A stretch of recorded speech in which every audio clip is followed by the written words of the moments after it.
आइए जानते हैं बिहार की 50 से भी ज्यादा बड़ी खबरें सिर्फ 15 मिनट में।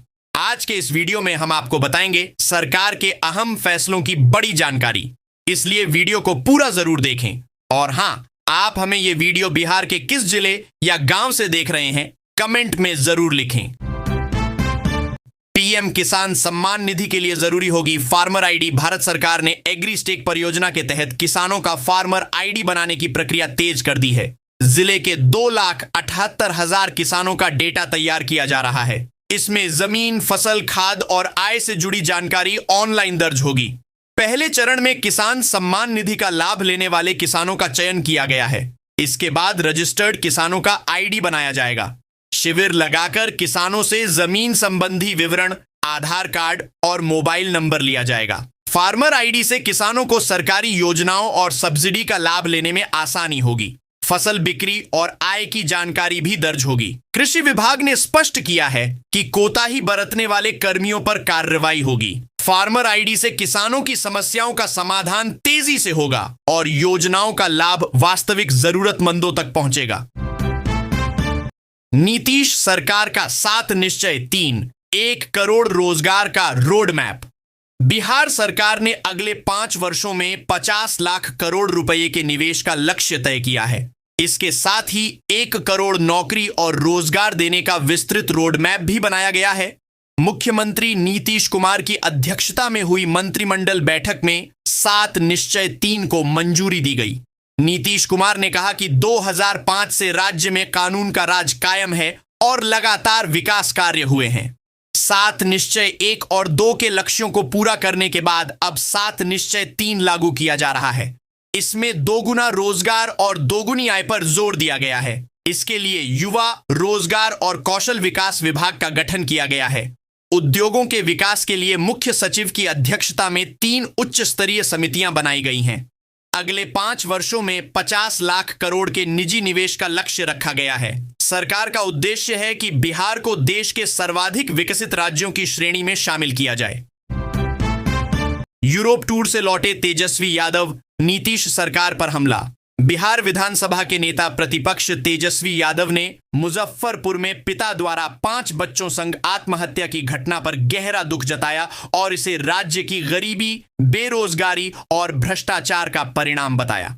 उन्होंने सोशल मीडिया पर लिखा कि 20 वर्षों की एनडीए सरकार की जन विरोधी नीतियों के कारण ऐसी दर्दनाक घटनाएं हो रही हैं। तेजस्वी ने घोषणा की कि आरजेडी का शीर्ष प्रतिनिधिमंडल पीड़ित परिवार से मिलेगा। विधानसभा सत्र के दौरान यूरोप यात्रा पर जाने को लेकर सत्ता पक्ष ने उन्हें गैर जिम्मेदार बताया था और पद से हटाने की मांग की थी। इस बीच आरजेडी विधायक भाई वीरेंद्र को विधानसभा समिति का सभापति बनाया गया है। माना जा रहा है कि क्रिसमस और नए साल का जश्न मनाने के बाद तेजस्वी की बिहार वापसी होगी। हालांकि उनके पोस्ट से साफ है कि वे राज्य की राजनीति पर नजर बनाए हुए हैं। अनुसूचित जाति जनजाति भूमि अधिकार के लिए नया अभियान। बिहार सरकार ने अनुसूचित जाति और जनजातियों को आवंटित भूमि पर कब्जा दिलाने के लिए नया अभियान शुरू किया है। उप मुख्यमंत्री विजय कुमार सिन्हा ने भूमि सुधार मंत्री के रूप में निर्देश दिए हैं कि सभी पात्र पर्चाधारियों को उनकी जमीन पर 100% दखल दिलाया जाए। विभागीय सचिव जय सिंह ने कहा कि यदि किसी निजी व्यक्ति द्वारा इस वर्ग को दी गई भूमि से बेदखल किया जाता है तो इसे गंभीर और दंडनीय अपराध माना जाएगा। संविधान के अनुच्छेद 46 और अनुसूचित जाति जनजाति अत्याचार निवारण अधिनियम 2015 की धारा 3F के तहत इस वर्ग की भूमि पर अवैध कब्जा करना अपराध है। जिला पदाधिकारियों को सख्त निर्देश दिए गए हैं कि किसी भी प्रकार की लापरवाही बर्दाश्त नहीं होगी और दोषियों पर कठोर कार्रवाई की जाएगी। पटना में आय से अधिक संपत्ति मामले में एसवीयू की छापेमारी। भ्रष्टाचार के खिलाफ जीरो टॉलरेंस नीति के तहत विशेष निगरानी इकाई एसवीयू ने भवन निर्माण विभाग के वरिष्ठ अधिकारी गजाधर मंडल के ठिकानों पर छापेमारी की है। गजाधर मंडल वर्तमान में दरभंगा में निदेशक गुणवत्ता अनुश्रवण उत्तर के पद पर तैनात हैं। उनके खिलाफ आय से अधिक संपत्ति रखने का मामला दर्ज किया गया है। जांच में पाया गया कि उनके पास लगभग 2 करोड़ रुपए से अधिक की संपत्ति है। 1,82 लाख रुपए की अवैध संपत्ति है। विशेष न्यायाधीश निगरानी पटना द्वारा जारी तलाशी वारंट के आधार पर एसवीयू की टीमों ने पटना और भागलपुर में उनके कार्यालय और आवास पर छापेमारी की। दस्तावेजों, बैंक खातों, निवेश और संपत्ति से जुड़े कागजात की गहन जांच की जा रही है। एसवीयू यह पता लगाने में जुटी है कि उन्होंने किस तरह अवैध संपत्ति अर्जित की और इसमें किसी नेटवर्क की संलिप्तता है या नहीं। बरामद साक्ष्यों के आधार पर आगे की कानूनी कार्रवाई की जाएगी। गांवों से गायब हुआ साग और गीत, शहरों में सिमट गई हरियाली की यादें। गांवों की पहचान कभी खेतों की मेड़ों पर उगे साग और महिलाओं के गीत हुआ करते थे। सुबह सुबह महिलाएं हंसिया लेकर सरसों, बथुआ, चने का साग या नेनुआ की बेल के पत्ते तोड़ते हुए ऋतु गीत, विवाह गीत या देवी गीत गाती थीं। यह केवल भोजन जुटाने का काम नहीं था, बल्कि सामूहिक श्रम और सांस्कृतिक अभिव्यक्ति का हिस्सा था। लेकिन अब मशीनों ने खेतों की मेड़ें खत्म कर दी हैं। रासायनिक खेती ने जंगली सागों को उगने का मौका नहीं दिया और पलायन ने इस परंपरा को तोड़ दिया। महिलाएं जो कभी खेतों में साग तोड़ती थीं, अब शहरों में घरेलू काम कर रही हैं या मोबाइल टीवी तक सीमित हो गई हैं। दिलचस्प विरोधाभास यह है कि साग अब गांवों से ज्यादा शहरों में मिल रहा है। शहरी लोग जैविक और देसी खाने की ओर लौट रहे हैं। ऑर्गेनिक बाजारों, हाटों और ऑनलाइन प्लेटफॉर्म पर साग महंगे दामों पर बिक रहा है। फ्लैटों की छतों और किचन गार्डन में लोग साग उगा रहे हैं। जो चीज गांवों में मुफ्त मिलती थी, वही अब शहरों में स्टेटस सिंबल बन गई है। यह बदलाव ग्रामीण संस्कृति के क्षरण और शहरी जीवन में परंपरा की पुनर्व्याख्या दोनों को दर्शाता है। 7 निश्चय 3 का ऐलान, दोगुना रोजगार से विकसित बिहार तक। मुख्यमंत्री नीतीश कुमार ने 7 निश्चय 3 कार्यक्रम का ऐलान करते हुए कहा कि 2005 से बिहार में कानून का राज स्थापित हुआ है और बीते 20 वर्षों में सभी वर्गों के विकास के लिए काम हुआ है। पहले 7 निश्चय 2015 से 2020 और 7 निश्चय 2 2020 से 2025 के लक्ष्यों 2025 तक को पूरा करने के बाद अब 7 निश्चय 3 लागू किया जा रहा है। पहला संकल्प दोगुना रोजगार दोगुनी आय है, जिसका लक्ष्य राज्य की प्रति व्यक्ति आय को दोगुना करना और 1 करोड़ युवाओं को नौकरी व रोजगार देना है। इसके लिए महिला रोजगार योजना के तहत महिलाओं को 10,000 रुपए और व्यवसाय विस्तार के लिए 2 लाख रुपए तक की सहायता दी जा रही है। जाति आधारित गणना में चिन्हित 94 लाख गरीब परिवारों को रोजगार योजनाओं से जोड़ा जाएगा। दूसरा संकल्प समृद्ध उद्योग सशक्त बिहार है। इसके तहत बिहार को पूर्वी भारत का टेक हब बनाने की दिशा में कदम बढ़ाए गए हैं। अगले 5 वर्षों में 50 लाख करोड़ रुपए के निजी निवेश का लक्ष्य रखा गया है। बंद पड़ी 9 चीनी मिलों को दोबारा शुरू करने और 25 नई चीनी मिलें लगाने का भी निर्णय लिया गया है। यह रोड मैप बिहार को विकसित राज्यों की श्रेणी में लाने की महत्वाकांक्षा को दर्शाता है। हिजाब खींचने का मामला, पप्पू यादव ने किया नीतीश कुमार का बचाव। मुख्यमंत्री नीतीश कुमार एक सरकारी कार्यक्रम में विवादों में घिर गए जब उनका एक वीडियो वायरल हुआ जिसमें वह एक महिला डॉक्टर का हिजाब हटाने का प्रयास करते दिखे। विपक्ष ने इसे महिलाओं का अपमान बताया और हमला बोला, लेकिन पूर्णिया से निर्दलीय सांसद पप्पू यादव ने नीतीश का बचाव करते हुए कहा कि उन्होंने हिजाब नहीं हटाया, बल्कि बेटी की तरह बात की। उनका रवैया पिता और बेटी के भाव जैसा था। पप्पू यादव ने कहा कि आलोचना रचनात्मक होनी चाहिए और इसे नकारात्मक रूप में नहीं देखा जाना चाहिए। वहीं आरजेडी प्रवक्ता मृत्युंजय तिवारी ने इसे निंदनीय बताया और कहा कि यह मुख्यमंत्री की मानसिक स्थिति पर गंभीर सवाल उठाता है। कांग्रेस सांसद प्रमोद तिवारी ने कहा कि किसी को भी महिला का घूंघट या बुर्का हटाने का अधिकार नहीं है। कांग्रेस प्रवक्ता उदित राज ने नीतीश को मानसिक रूप से असंतुलित बताते हुए कहा कि एनडीए नेताओं का यही रवैया है। यह विवाद बिहार की राजनीति में एक बार फिर गर्माहट ले आया है। डॉक्टर का हिजाब खींचने पर घिरे सीएम नीतीश कुमार बिहार में एक सरकारी कार्यक्रम के दौरान मुख्यमंत्री नीतीश कुमार द्वारा एक महिला आयुष डॉक्टर का हिजाब खींचने का मामला तूल पकड़ गया है। विपक्षी दलों ने इसे शर्मनाक बताते हुए एनडीए सरकार पर हमला बोला है। कांग्रेस सांसद प्रमोद तिवारी ने कहा कि किसी भी व्यक्ति को महिला का घूंघट या बुर्का हटाने का अधिकार नहीं है। कांग्रेस प्रवक्ता उदित राज ने नीतीश को मानसिक रूप से असंतुलित बताया और कहा कि उन्होंने कई बार ऐसा व्यवहार किया है। आरजेडी सांसद मनोज झा ने कहा कि विजुअल्स परेशान करने वाले हैं और डिप्टी सीएम सम्राट चौधरी ने रोकने की कोशिश भी की। शिवसेना सांसद प्रियंका चतुर्वेदी ने इसे उत्पीड़न करार देते हुए माफी की मांग की। समाजवादी पार्टी सांसद अवधेश प्रसाद ने कहा कि नीतीश मानसिक रूप से कमजोर हो गए हैं और उन्हें इलाज करवाना चाहिए। वहीं जेडीयू एमएलसी नीरज कुमार ने विपक्ष पर पलटवार करते हुए कहा कि वे यह क्यों नहीं देख पा रहे कि बिना जमीन दिए नौकरियां मिल रही हैं। मामला राजनीतिक बहस का केंद्र बन गया है। पटना सहित 20 जिलों का लुढ़का पारा, मौसम विभाग का अलर्ट, राज्य में ठंड का असर बढ़ गया है। मौसम विज्ञान केंद्र पटना ने अगले 4 दिनों तक हल्के से मध्यम दर्जे के कोहरे का अलर्ट जारी किया है। पछुआ हवा के कारण मौसम शुष्क बना रहेगा और सुबह शाम ठंड का प्रभाव अधिक रहेगा। पटना का न्यूनतम तापमान 14.5 डिग्री सेल्सियस दर्ज किया गया, जबकि सबौर भागलपुर में सबसे कम 9.9 डिग्री सेल्सियस रहा। अधिकतम तापमान में गिरावट दर्ज की गई है। पटना का अधिकतम तापमान 25 डिग्री सेल्सियस रहा, जबकि अररिया के फारबिसगंज में 28.6 डिग्री सेल्सियस दर्ज किया गया। सोमवार को पटना सहित 20 जिलों में अधिकतम तापमान में गिरावट देखी गई।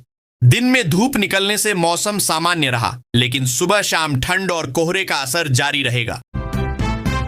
विराट रामायण मंदिर में स्थापित होगा दुनिया का सबसे बड़ा शिवलिंग। पूर्वी चंपारण के कैथवलिया में बन रहे विराट रामायण मंदिर में दुनिया का सबसे बड़ा शिवलिंग स्थापित किया जाएगा। महावीर मंदिर न्यास पटना द्वारा निर्मित इस मंदिर में 23 फीट ऊंचा ब्लैक ग्रेनाइट पत्थर से बना शिवलिंग लगाया जाएगा। शिवलिंग महाबलीपुरम से 21 नवंबर को रवाना हुआ और तमिलनाडु, आंध्र प्रदेश, महाराष्ट्र होते हुए मध्य प्रदेश पहुंच चुका है। अब तक यह 1635 किलोमीटर की यात्रा कर चुका है और 4 जनवरी तक मंदिर तक पहुंचने की संभावना है। यात्रा के दौरान भक्तों ने शिवलिंग का स्वागत और पूजा अर्चना की। बिहार में प्रवेश के बाद आरा, छपरा, मसरक, मोहम्मदपुर, कजरिया और केसरिया सहित 10 से 15 स्थानों पर स्वागत होगा। मंदिर का आकार 1080 फीट लंबा और 540 फीट चौड़ा होगा। इसमें 18 शिखर और 22 मंदिर होंगे। मुख्य शिखर की ऊंचाई 270 फीट होगी। यह विराट रामायण मंदिर आचार्य किशोर कुणाल का ड्रीम प्रोजेक्ट है, जिसमें 4 आश्रम भी होंगे। घने कोहरे का असर, पटना आने वाली ट्रेनें घंटों लेट। उत्तर भारत में छाए घने कोहरे का असर रेल परिचालन पर साफ दिख रहा है। दृश्यता कम होने से ट्रेनों की रफ्तार धीमी करनी पड़ रही है और सुरक्षा मानकों के तहत लोको पायलटों को विशेष सतर्कता बरतने के निर्देश दिए गए हैं। इसका सीधा असर समय सारिणी पर पड़ा है। पटना जंक्शन, दानापुर और राजेंद्र नगर टर्मिनल पर यात्रियों की भीड़ बढ़ गई है। दिल्ली से पटना आने वाली तेजस राजधानी एक्सप्रेस 2.5 घंटे लेट रही। ब्रह्मपुत्र मेल 9 घंटे विलंबित रही। फरक्का एक्सप्रेस 7 घंटे लेट पहुंची। विक्रमशिला एक्सप्रेस 3 घंटे और विभूति एक्सप्रेस 6 घंटे से अधिक विलंबित रही। कई अन्य ट्रेनें भी 2 से 6 घंटे तक लेट हैं। यात्रियों को ठंड में प्लेटफॉर्म पर इंतजार करना पड़ रहा है, जिससे बुजुर्गों, महिलाओं और बच्चों को भारी परेशानी हो रही है। लंबी दूरी की यात्रा करने वालों की कनेक्टिंग ट्रेनें और बसें छूट गईं, जिससे असुविधा और बढ़ गई है। मरीज के पेट से निकला 8 किलो का दुर्लभ ट्यूमर। पटना के इंदिरा गांधी आयुर्विज्ञान संस्थान IGIMS में डॉक्टरों ने एक दुर्लभ और जटिल सर्जरी कर मरीज को नया जीवन दिया। बेगूसराय निवासी मरीज के पेट से करीब 8 किलो वजनी विशाल ट्यूमर निकाला गया। मरीज लंबे समय से पेट दर्द, पेट फूलना और अपच की समस्या से जूझ रहा था। कई अस्पतालों ने इलाज से इनकार कर दिया था। IGIMS में भर्ती होने के बाद gastro surgery, cardiology, pulmonary medicine और निश्चेतना विभाग की संयुक्त टीम बनाई गई। जांच में पता चला कि ट्यूमर पेट के निचले हिस्से से नाभि तक फैल चुका था और आंतों से चिपका हुआ था। 3 घंटे लंबी सर्जरी में डॉक्टरों ने सावधानी पूर्वक ट्यूमर को निकाल लिया। फिलहाल मरीज की स्थिति स्थिर है और वह तेजी से स्वस्थ हो रहा है। इस सफलता ने साबित किया कि IGIMS में जटिल बीमारियों के इलाज के लिए विशेषज्ञ डॉक्टर और आधुनिक सुविधाएं मौजूद हैं। जिलाधिकारी के आदेश की अनदेखी, एनएच पर अतिक्रमण से निर्माण बाधित कहलगांव शहर से गुजरने वाले राष्ट्रीय राजमार्ग पर अतिक्रमण हटाने का आदेश जिलाधिकारी ने 10 दिन पहले दिया था, लेकिन अब तक कोई ठोस कार्रवाई नहीं हुई है। प्रशासन अतिक्रमण की विधिवत मापी तक नहीं कर पाया है। इससे एनएच निर्माण कार्य बाधित है और नागरिक कीचड़, जाम और जल जमाव के बीच चलने को मजबूर हैं। सड़क के बीच पेयजल पाइपलाइन फटने से लगातार पानी का रिसाव हो रहा है, जिससे हालात और बिगड़ गए हैं। चर्चा है कि नगर पंचायत और शारदा पाठशाला सबसे बड़े अतिक्रमणकारी हैं। स्टेशन चौक और पार्क चौक पर यातायात बदहाल है। स्टेशन चौक रेलवे स्टेशन का मुख्य मार्ग है, जहां जाम से यात्रियों में आक्रोश है। पार्क चौक बिजली घर को जोड़ता है, जहां लंबे वाहनों के मुड़ते ही यातायात ठप हो जाता है। यदि निर्माण के दौरान समस्याओं का समाधान नहीं हुआ तो शहर स्थायी जाम की चपेट में आ जाएगा। बिजली मीटर अपडेट का झांसा, दुकानदार से 7 लाख की ठगी। भागलपुर के भीखनपुर इलाके में स्टेशनरी दुकान चलाने वाले अमरेश कुमार अमर साइबर ठगों का शिकार हो गए। सुबह 8 बजे उन्हें कॉल कर ठग ने खुद को बिजली कंपनी का अधिकारी बताया और स्मार्ट मीटर अपडेट करने का झांसा दिया।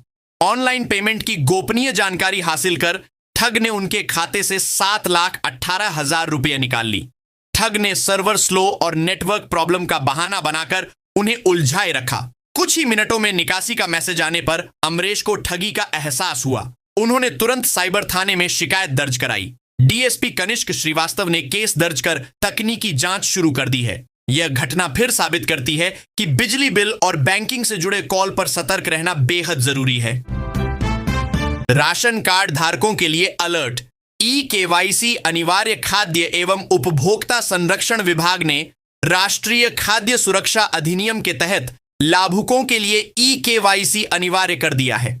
17 से 30 दिसंबर तक कैंप मोड में भौतिक सत्यापन कराया जाएगा। सभी अनुमंडल पदाधिकारियों को निर्देश दिए गए हैं कि वे संदिग्ध प्रविष्टियों का निराकरण करें और 100% आधार सीडिंग सुनिश्चित करें। विभाग का कहना है कि इस पहल से अपात्र लाभुकों की पहचान होगी और पात्र परिवारों को समय पर सस्ता अनाज मिलेगा। शिविरों में लाभुकों को जमीन का विवरण, आधार कार्ड और मोबाइल नंबर देना होगा। सरकार का लक्ष्य है कि सार्वजनिक वितरण प्रणाली पारदर्शी और विश्वसनीय बने। अपात्रों को हटाकर वास्तविक जरूरतमंदों तक सुविधा पहुंचाना ही इस अभियान का मकसद है। दहेज के लिए तोड़ी शादी। एफआईआर दर्ज मुजफ्फरपुर के मिठनपुरा थाना क्षेत्र में एक परिवार को गहरा सदमा लगा जब शादी से ठीक 1 दिन पहले लड़के वालों ने अतिरिक्त दहेज की मांग पूरी न होने पर विवाह तोड़ दिया। आरोप है कि लड़का पक्ष पहले ही 10 लाख रुपए नकद और उपहार ले चुका था, लेकिन 4 दिसंबर को फोन कर उन्होंने और 5 लाख रुपए मांगे। रकम न मिलने पर 5 दिसंबर को होने वाली शादी रद्द कर दी गई। पीड़ित युवती के भाई ने महिला थाने में प्राथमिकी दर्ज कराई है। आवेदन में कहा गया कि शादी पश्चिम बंगाल के जलपाईगुड़ी निवासी युवक से तय हुई थी। मंदिर में रसीद कटवाकर तैयारियां पूरी थीं, लेकिन अचानक रिश्ता तोड़ दिया गया। परिवार ने इसे धोखाधड़ी और दहेज उत्पीड़न का मामला बताया है। पुलिस ने केस दर्ज कर जांच शुरू कर दी है। गया में आधी रात ज्वेलरी दुकान में चोरी तिजोरी, सुरक्षित रहने से टला बड़ा नुकसान। फतेहपुर थाना क्षेत्र के बदुआ गांव बाजार में सोमवार की आधी रात गिन्नी ज्वेलर्स में चोरी की बड़ी वारदात हुई। 5 बदमाश शटर और चेन गेट काटकर दुकान में घुसे और नकदी व कुछ सोने चांदी के जेवरात लेकर फरार हो गए। उन्होंने सीसीटीवी कैमरों को क्षतिग्रस्त कर दिया, लेकिन कुछ फुटेज में उनकी गतिविधियां रिकॉर्ड हो गईं। दुकान संचालक अवध वर्मा ने मोबाइल पर अलर्ट देखकर पुलिस को सूचना दी। पुलिस वाहन की लाइट देखकर बदमाश भाग निकले। तिजोरी का ताला नहीं टूट पाने से लाखों के आभूषण सुरक्षित रहे। पुलिस ने मौके पर पहुंचकर जांच शुरू की और चौकीदार तैनात कर दिया। थाना प्रभारी ने कहा कि बदमाशों की पहचान कर गिरफ्तारी के लिए छापेमारी अभियान चलाया जा रहा है। घटना से व्यापारियों में दहशत है और उन्होंने रात्रि गश्त बढ़ाने की मांग की है। बक्सर में लगेगा रोजगार मेला, युवाओं को मिलेगा अवसर। दीनदयाल उपाध्याय ग्रामीण कौशल योजना के तहत बक्सर जिले में 18 दिसंबर को रोजगार सह मार्गदर्शन मेला आयोजित होगा। जीविका के माध्यम से आयोजित इस मेले का शुभारंभ जिला पदाधिकारी साहिला करेंगी। यह मेला खास तौर पर 18 से 35 वर्ष के युवाओं के लिए है। पंजीकरण कराने वाले युवाओं को मौके पर नियुक्ति पत्र भी दिया जाएगा। जिला ग्रामीण स्वरोजगार प्रशिक्षण संस्थान में मुफ्त प्रशिक्षण का भी प्रावधान है। जीविका के जिला परियोजना प्रबंधक दयानिधि चौबे ने बताया कि उद्देश्य युवाओं को रोजगार और स्वरोजगार के अवसर देना है। मेले में विभिन्न ट्रेड से जुड़ी मुफ्त आवासीय प्रशिक्षण योजनाओं की जानकारी दी जाएगी। युवाओं को प्रशिक्षण के साथ रहने और खाने की सुविधा भी मिलेगी। जिला सूचना एवं जनसंपर्क पदाधिकारी अमित कुमार ने बताया कि कौशल रथ के माध्यम से गांव-गांव प्रचार किया जा रहा है।